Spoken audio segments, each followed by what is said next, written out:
We're going to talk about some things that you may need to know about small claims court or traffic court. Some of the things that you should know in case you get in the situation where you have to attend, or if it's small claims, maybe you're making a claim. We'll discuss that next on Your Day in Court with Bruce Hagen and Ray Giudice. People do end up in court, and it's funny because when I was making notes for the segment, I wrote down small claims court, I wrote down traffic court, and then I wrote down magistrate court, and I was like, well, hang on. I think I know what the first two are, but I didn't know what magistrate was. And then Ray just told me, hey, they're the same thing. I think a lot of people fall into that category where they don't know the different naming of particular courts because it changes. And some jurisdictions just call things different. Magistrates are magistrate judges who are assigned to both things like issuings of warrants and preliminary hearings in criminal cases, and they generally, civil magistrates, will sit on what we call small claims court of jurisdiction up to $15,000 in grievances between the parties. Yeah, but oftentimes people end up there. You were just talking about a friend of yours who had a fan that fell out of the ceiling. Yeah, I mean, I think everybody has had some sort of a problem, some sort of a grievance that just doesn't warrant a full-blown lawsuit with a lawyer representing you and going through the entire discovery process, and certainly not a jury trial. And so the magistrate court, which is our small claims court, is intended to be the way that you can go and take a shot at getting this resolved, having a neutral third party that's a judge there to hear both sides, listen to whatever evidence you have, and make a decision.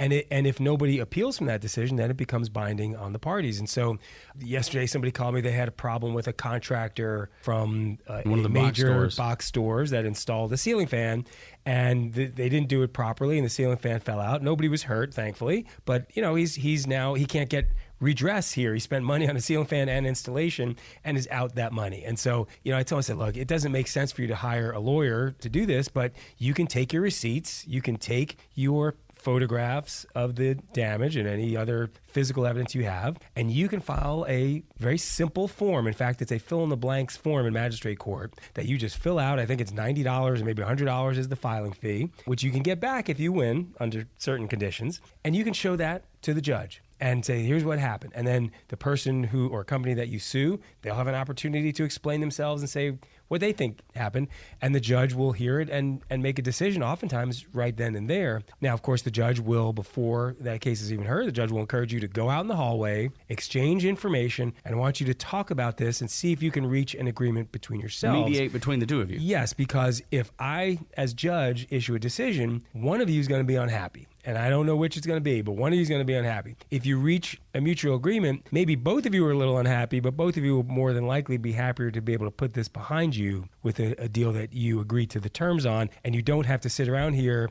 oftentimes till 10 p.m. at night waiting for your case to be heard. Yeah, I think that's the scenario that arises the most, is a homeowner situation where you've either done something, you purchased something yourself and it doesn't work, or it was broken and the store won't give you a refund. But more increasingly, is because everyone's home and we're trying to fix up our houses either for resale or just because we're home so much. It's the small construction guy who you paid $5,000 to fix the deck. You gave him the $5,000 up front and you haven't heard from him in 2 months. Well, that could be a criminal case. Increasingly, law enforcement that has a lot to do during our crime spree here in Atlanta is reluctant to arrest somebody for something like that unless there's a pattern or there's a weapon or threats involved. So more oftentimes you will go to magistrate court, small claims court, fill out the one-page complaint. Generally, it's done in front of the clerk. You raise your right hand, say what I put in here is true, and you pay the filing fee and a service fee. The defendant is served with the lawsuit, and you get your day in court. There are some of the more busier courts that actually have mediators there that'll try to take you out in the hallway and see if you can adjust it. Bring your evidence. Yep, and bring your evidence, as Bruce says. You had an agreement. Was it in emails? Was it a contract? Bring that. How about some photographs? Bring that. Don't get to court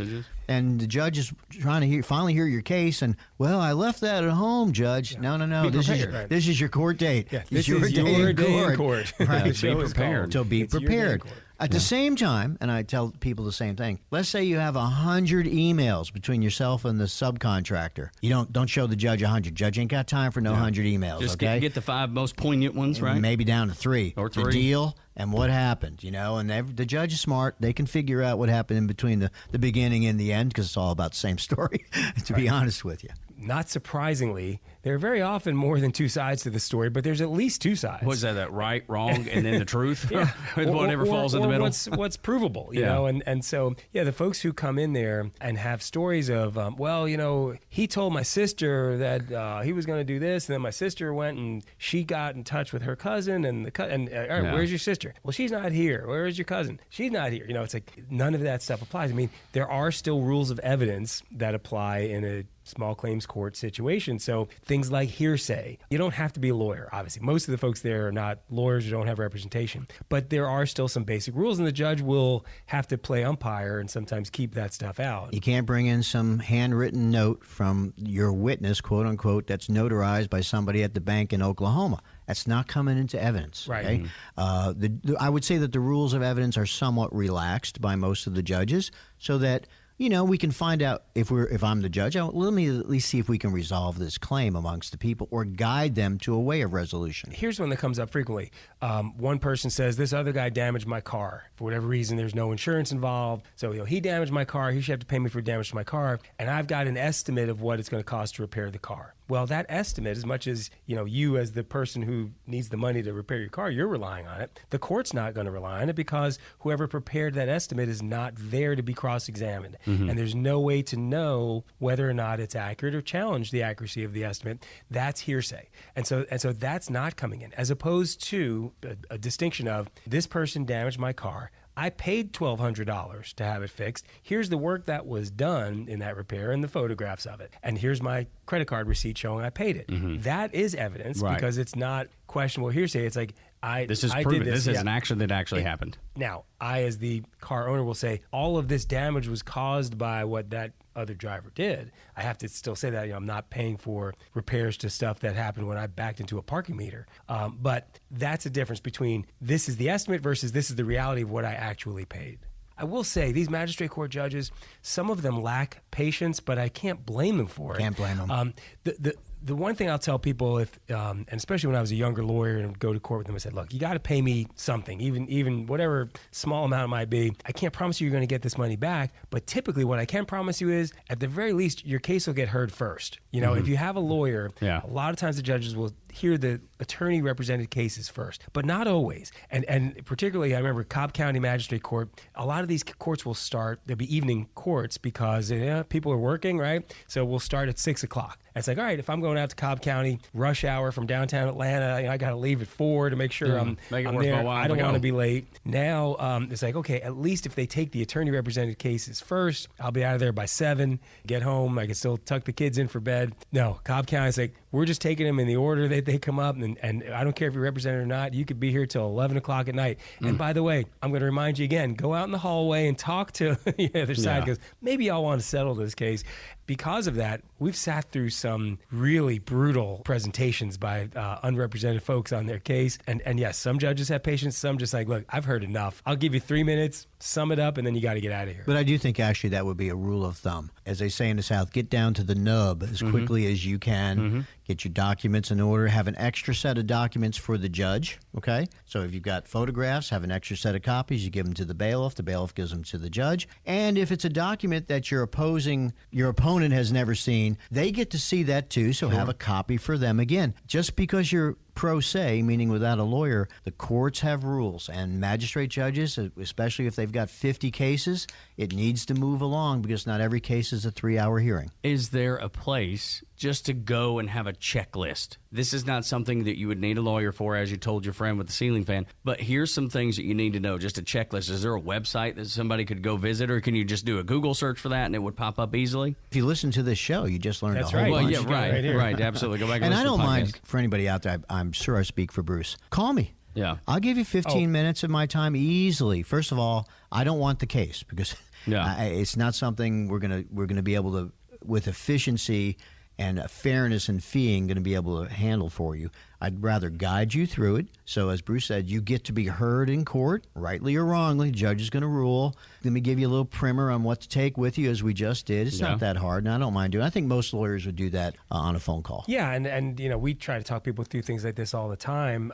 Look, I'm not a fan of some of the public sites like LegalZoom.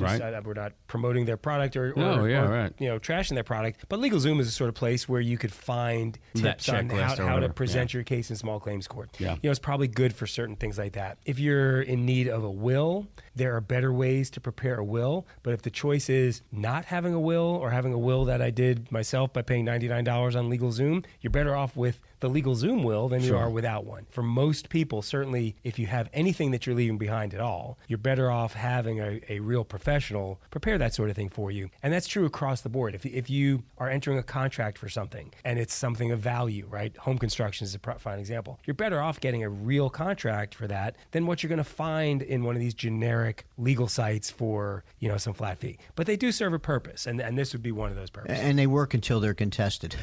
Right.